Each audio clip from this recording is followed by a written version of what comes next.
Do you want more? More time, more balance, more love, more sex, more money, more real, and less bullshit? This is the Women Wanting More podcast with Dr. Karen Osborne. Real life, real stories, plus real tips to get you more of what you want.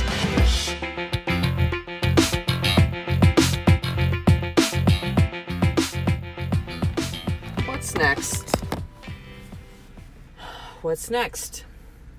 What's the next Netflix show to watch? What's the next place to go on date night with your spouse? What's the next business idea that you're going to have? What's the next action step you're going to do? What's the next thing you have to do in taking care of your children? What's next? What's next? What's next? And when I was at a women's retreat this past weekend, which you can listen to the previous episode and read about why I left about halfway through,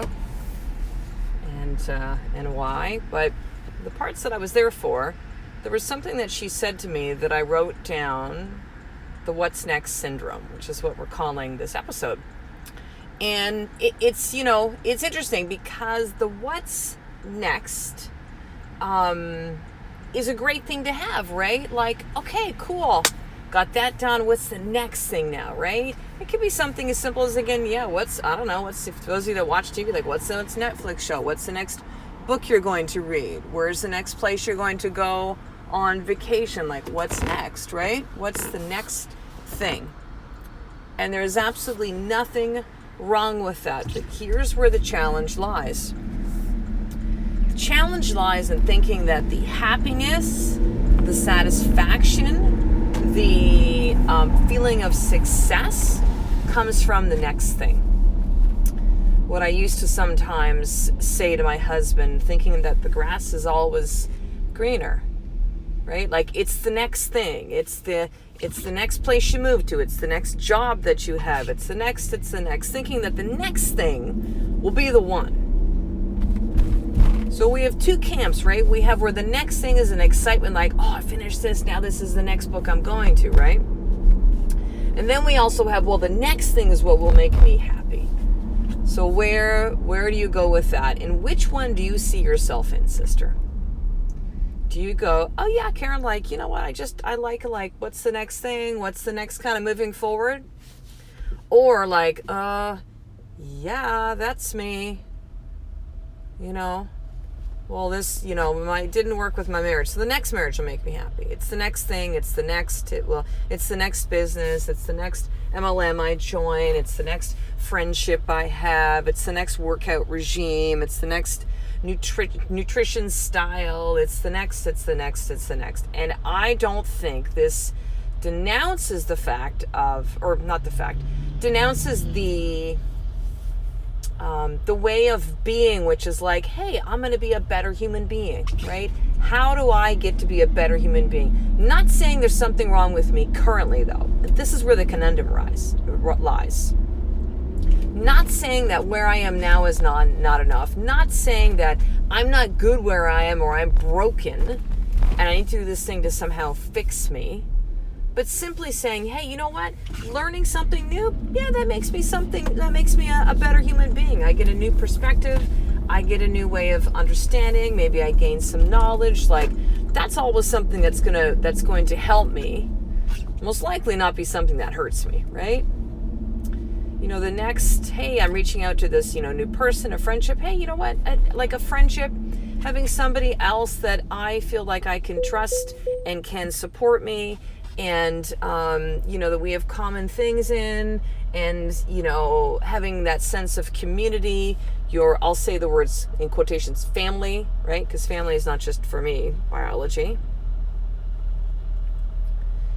That the next thing is definitely healthy, and it's good to be thinking that way of, all right, so I did that now. Now, what's something else that I can do, right? What's a way that I can, train my brain to be better? What's a way that I can understand somebody better? What's a way to learn how to communicate better? What's a way for me to be better? Because I truly think that is the purpose that we're here is, how do we be better? How do we remember who we are? And then we just keep going, we just keep getting better at that, right? Keep getting better at that. It's interesting. It's like, my oldest son, Tyson, he's so funny sometimes, be like, well, Mommy, I don't need to do that anymore because I already learned how to do that. I don't need to, he's wanting to stop his swimming lessons. We just started doing private swim lessons about a year ago, and he went from, we did group a couple times, maybe the previous year, and it was just a shit show. He doesn't learn well in groups. He does really good one-on-one, but in groups, he's so distracted. And we now know that his dyslexia is a piece of that. But, he said to me, like, Mommy, I don't want it. And the reason why, he just wants to play after school and hang out with his bros better or more. And so we said, hey, maybe we should change your lessons to like a Saturday or Sunday in the weekend. And you can have the time to play after school. He's like, yeah, that would work, Mommy, right? So, but, he's kind of like, well, I know how to swim. I'm like thinking, I know you know how to swim, buddy. You can swim. I'm thinking like, okay. Like, but, now it's about if you still want to keep swimming, like we're going to learn how to do, front crawl and how to do back crawl and how to do breaststroke. And, if it's something you still want to do, Tyson, right? So I really love to swim. I'm like, okay, well then there's learning something. There's the baseline, right? Saying, well, I can do this. I can ride a bike now, or I can drive a car now, or I can, but then there's, you get better, right? You get better over time, learn new things, all of that. And so let's kind of revisit this again. So 2 camps, right? The next thing is going to make me happy, or hey, the next thing is just simply the next thing. What's a way that I can be a better human being? But here's where the problem lies in both of those things. Where's the moment for you just to pause and celebrate? Where's the moment for you just to pause and to rest? Where's the moment to pause and hear the voice within to guide you to the next thing? Where's the voice inside to listen to see if the pursuit of the next thing is actually even required right now, or maybe you just need to fucking be? It's a hard thing for me to accept within myself because I've been the next thing, girl. Pretty much all of my life. What is the next thing? And not because I felt it would get me or give me something other than, yeah, it feels good to accomplish and create. Absolutely. I think we're all creative in the way that we live our lives. Some it might be with the paper, some it might be with how we parent, some might be with business, and might be with how you communicate, how you can tell stories. Like, we are all creative. But I haven't been so good with the pause. I will celebrate. I'll go like, wow, cool, high five. Okay, next. Like boom, boom, boom. Execute. Next thing. And then I had surrounded myself in the last few years with mentors where it's the next thing. Boom, pause, celebrate, next thing. And you combine this with the fact that I'm a woman who, a lot of us are very programmed to believe that we should just be going nonstop. Because you know what? A lot of us have seen our mothers operate that way. I did. I also saw my mother crash emotionally, physically, several times in her life. I saw her really still at a point at 79, now has dementia, and her health is, physical health, I guess, is okay, but, mental health is not.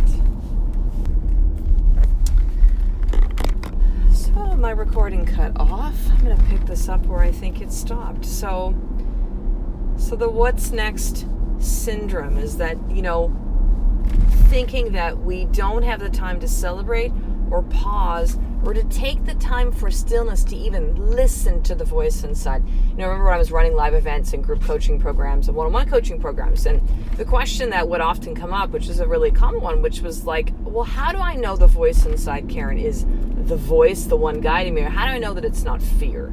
I did a podcast or two specifically on that. And I would often say at that time, fear is like,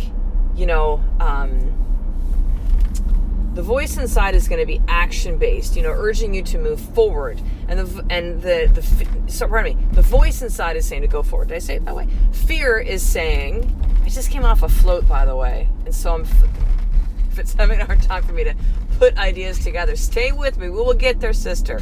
I promise you we will get there together. So fear is something that tells you to stop, and the voice is something that says take action moving forward. Fear is saying stop or move backwards. By the way, stopping is moving backwards. But pausing is something that's completely different. And you cannot hear the voice inside unless you do take that pause, unless you are quiet. Think right now, if you were, say, oh gosh, I'm trying to think, what would be something like a sound that you're trying to hear? Well, let's just say I'm driving my car right now. Let's just say there's something going on with your vehicle, and you're like, it's making this clang sound, making this bang sound, but it's kind of intermittent, meaning that it comes and it goes, right? And so imagine if you're trying to hear that sound, and it could be, maybe it's like a subtle sound, but you have the radio on, you're having a conversation with somebody, you're thinking about something else, you've kind of, can you hear that sound? That subtle clanging, banging, something where it's like, I'm trying to hear something in my vehicle, but I can't right now. Because I'm either taking action, listening to other things, doing other things at the same time. Versus if I went for a drive and I silently, actively listened. I didn't try to force out the noise. I just said, you know what? It usually happens about 5 minutes after driving. That's when that sound begins. So I'm going to go for I'm going to give myself a block of 20 minutes. I'm just going to go for a bit of a drive. Maybe it'll be on the way picking up the kids or going to the gym or whatever. But I'm just going to really not have anything else going on so I can really listen and hear what is happening to my car. Now imagine we place, instead of car, we go, now that's you, sister. That's you. You cannot hear the voice inside guiding you if you're constantly in motion. You cannot. You cannot hear the voice inside if you're constantly trying to push it and force it to happen.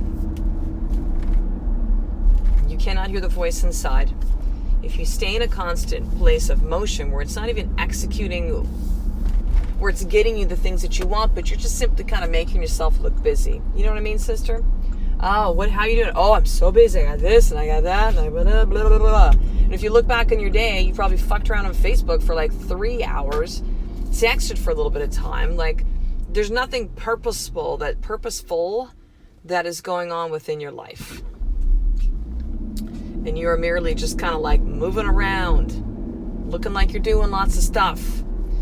Again, coming back to my mother, which, by the way, I love my mother dearly. But I don't know why this just came to me, but my mom would be like, I'm going to tidy the house and stuff. And so she would just put shit in piles on the steps leading upstairs to the bedrooms.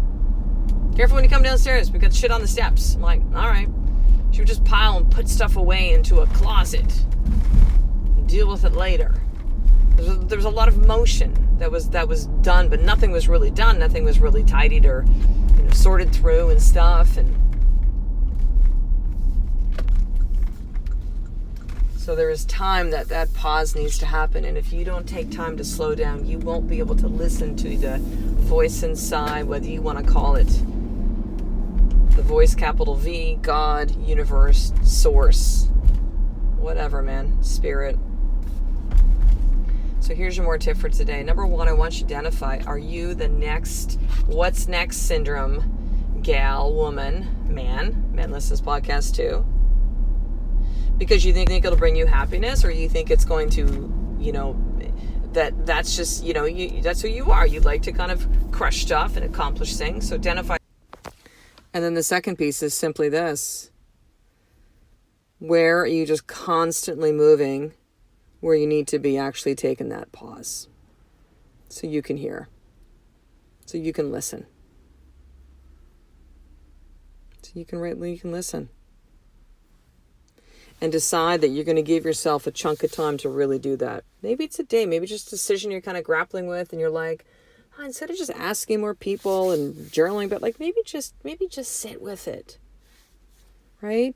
Maybe it's something else. I've got a really good friend who's dealing with the illness of a loved one and trying to figure stuff out. And she's very bright. And she's like, just nothing's coming to me yet. So I'm just going to sit with this right now. Still doing things to help this individual.